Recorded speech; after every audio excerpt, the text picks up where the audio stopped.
തങ്ങളോടുള്ളതായ സ്നേഹം അത് നമ്മളുടെ ജീവിതത്തിന്റെ ഉടനീളം എന്നും ഉണ്ടായിരിക്കണമെന്ന് നമ്മൾ മനസ്സിലാക്കേണ്ടതുണ്ട്. കാരണം ഇവിടെ കിട്ടുന്നതായ ചെറിയ സ്നേഹങ്ങൾ, മനുഷ്യരിൽ നിന്ന് കിട്ടുന്നതായ സ്നേഹങ്ങൾ അത് താൽക്കാലികമാണ്. അതേപോലെ തന്നെ ഹബീബായ നബി സല്ലല്ലാഹു അലൈഹി വസല്ലമ തങ്ങളോടുള്ളതായ സ്നേഹം ഭൂമി ലോകത്തും ആഖിറത്തിലും വിജയിക്കാനുള്ളതായ ഏറ്റവും വലിയൊരു വഴിയാണെന്ന് നമ്മൾ തിരിച്ചറിയേണ്ടതുണ്ട്. നബി സല്ലല്ലാഹു അലൈഹി വസല്ലമ തങ്ങൾ പറയുകയാണ്, ഹയാത്തി ഖൈറുൽ ലക്കും വമമാതി ഖൈറുൽ ലക്കും. എൻ്റെ ജീവിതം നിങ്ങൾക്ക് ഖൈറാണ്, എൻ്റെ മരണവും നിങ്ങൾക്ക് ഖൈറാണ്. എൻ്റെ ജീവിത കാലഘട്ടത്തിൽ ഒരുപാട് സ്വഹാബാക്കൾ അവർക്കുള്ളതായ പ്രശ്നങ്ങൾ പറഞ്ഞുകൊണ്ട് എൻ്റെ അടുക്കൽ വരുമ്പോൾ ആ പ്രശ്നത്തിനേക്ക് ഞാൻ പരിഹാരം കണ്ടെത്തുകയായിരുന്നു. അവർക്കുള്ളതായ പ്രശ്നങ്ങൾക്ക് ഞാൻ പരിഹാരം പറഞ്ഞു കൊടുക്കുകയായിരുന്നു. അതേ സമയത്തിന് ഞാൻ മരണപ്പെട്ട് കഴിഞ്ഞാലോ നിങ്ങൾ വേദനിക്കേണ്ടതില്ല, നിങ്ങൾ കരയേണ്ടതില്ല, നിങ്ങൾ ദുഃഖിക്കേണ്ടതില്ല. മറിച്ച് എൻ്റെ ഖബറിന്റെ അടുക്കൽ വന്നുകൊണ്ട് നിങ്ങൾ പ്രാർത്ഥന നടത്തി കഴിഞ്ഞാൽ എൻ്റെ മരണത്തിനു ശേഷം നിങ്ങൾക്കുള്ളതായ പ്രശ്നങ്ങൾ, വേവലാതികൾ ബോധ്യപ്പെടുത്തി കഴിഞ്ഞാൽ അതിനിക്കും ഞാൻ പരിഹാരം നൽകുമെന്ന് ലോകത്തിന്റെ നേതാവ് മുഹമ്മദ് റസൂലുള്ളാഹി സ്വല്ലല്ലാഹു അലൈഹി വസല്ലമ തങ്ങളെ പഠിപ്പിക്കുകയാണ്.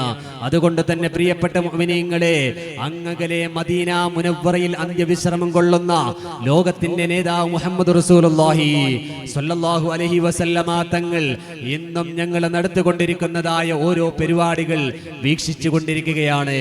എല്ലാ വെള്ളിയാഴ്ച ദിവസങ്ങളിലും തിങ്കളാഴ്ച ദിവസങ്ങളിലും നമ്മളെ ചൊല്ലിക്കൊണ്ടിരിക്കുന്നതായ സ്വലാത്തിന്റെ മജ്‌ലിസുകൾ, ആ മജ്‌ലിസുകൾ നബി സല്ലല്ലാഹു അലൈഹി വസല്ലമ തങ്ങൾ വളരെ ഡയറക്റ്റായി നമ്മൾക്കുള്ളതായ പ്രസംഗ വേദികളെല്ലാം ലൈവായി കാണുന്നത് പോലെ നമ്മൾക്കുള്ളതായ സദസ്സുകൾ ലൈവായ രീതിയിൽ നബി സല്ലല്ലാഹു അലൈഹി വസല്ലമ തങ്ങൾ കണ്ടുകൊണ്ടിരിക്കുകയാണെന്ന് നമ്മൾ തിരിച്ചറിയേണ്ടതുണ്ട്. അതുകൊണ്ട് തന്നെ നമ്മൾക്കുള്ളതായ സമയങ്ങൾ, കൂടുതൽ സമയങ്ങൾ നബി സല്ലല്ലാഹു അലൈഹി വസല്ലമ തങ്ങളോടുള്ളതായ ഇഷ്കിനോടായിരിക്കണമെന്ന് നമ്മൾ മനസ്സിലാക്കണം. വാക്കുകൾ ചുരുക്കുകയാണ്. കഴിഞ്ഞു പോയതായ പൂർവീകന്മാരായ സഹാബാ കിറാമികൾ അവരെ നബി സല്ലല്ലാഹു അലൈഹി വസല്ലമ തങ്ങളോട് കാണിച്ചതായ സ്നേഹം ചെറിയ സ്നേഹങ്ങളൊന്നുമല്ല. നബി സല്ലല്ലാഹു അലൈഹി വസല്ലമ തങ്ങളെ ഉളു എടുത്തതിനു ശേഷം അതിൽ നിന്ന് അവശേഷിക്കുന്നതായ വെള്ളം കിട്ടിക്കഴിഞ്ഞാൽ ആ വെള്ളത്തിനെ വളരെ സൂക്ഷ്മതയോടുകൂടെ എടുത്തുകൊണ്ട് അവർ കുടിക്കുകയും ഉപയോഗിക്കുകയും ചെയ്യുമായിരുന്നു. നബി സല്ലല്ലാഹു അലൈഹി വസല്ലമ തങ്ങൾക്കുള്ളതായ ശറഫാക്കപ്പെട്ട ശരീരത്തിൽ നിന്ന് വരുന്നതായ ആ മുടികൾ കെട്ടി കഴിഞ്ഞാൽ ശഅറെ മുബാറക് സൂക്ഷിക്കുമായിരുന്നു. ഒരുപാട് ഇമാമിങ്ങൾ വസിയത്ത് ചെയ്യുകയാണ്. ഈ ശഅറെ മുബാറക് എടുത്തുകൊണ്ട് പറയുകയാണ്, ഇത് ഞാൻ മരിച്ചു കഴിഞ്ഞാൽ എൻ്റെ ജനാസയിൽ എൻ്റെ കഫൻ തുണിയുടെ ഉൾഭാഗത്ത് ഇതിനെ വെക്കണമെന്ന് വസിയത്ത് ചെയ്തതായ ഒരുപാട് മഹാന്മാരുണ്ടായിരുന്നു.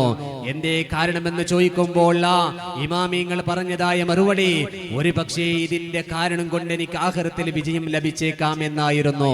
എൻ്റെ പ്രിയപ്പെട്ട മുഅ്മിനീങ്ങളെ, നബി സല്ലല്ലാഹു അലൈഹി വസല്ലമ തങ്ങളുടെ വാക്കുകളും ചലനങ്ങളും ശ്രദ്ധിച്ചുകൊണ്ടായിരുന്നു സ്വഹാബാ കിറാമികൾ ജീവിതം നയിച്ചിരുന്നത്. അതുകൊണ്ട് തന്നെ ആ ജീവിതം നമ്മൾക്ക് മാതൃകയാക്കണം. അല്ലാഹു റബ്ബ് സുബ്ഹാനഹു വ തആല തൗഫീഖ് നൽകി അനുഗ്രഹിക്കുമാറാകട്ടെ. എൻ്റെ കർത്തവ്യത്തിലേക്ക് കടക്കുകയാണ്.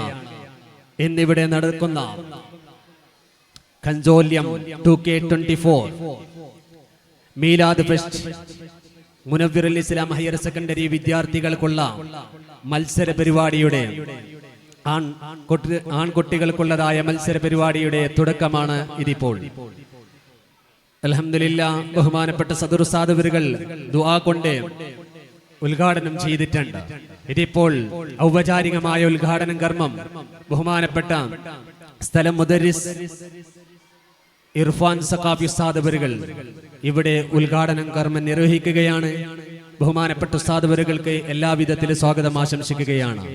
അതുപോലെ തന്നെ ഇവിടെ എത്തേണ്ടിയിരുന്ന നമ്മൾക്കുള്ള ജമാഅത്ത് കമ്മിറ്റി പ്രസിഡന്റ്, സെക്രട്ടറി തുടങ്ങിയ എല്ലാ മെമ്പർമാർ, അതുപോലെ തന്നെ ഇവിടെ എത്തിച്ചേർന്നിരിക്കുന്നതായ രക്ഷിതാക്കൾ, അതുപോലെ തന്നെ മദ്രസ വിദ്യാർത്ഥിനികൾ, എല്ലാ വിധത്തിലും വളരെയേറെ കഠിനാധ്വാനം കൊണ്ട് പ്രവർത്തിച്ചു കൊണ്ടിരിക്കുന്ന മദ്രസയിലെ മുഴുവൻ ഉസ്താദുമാർ എല്ലാവർക്കും ഒറ്റവാക്കിൽ സ്വാഗതം ആശംസിച്ചുകൊണ്ട് ബഹുമാനപ്പെട്ട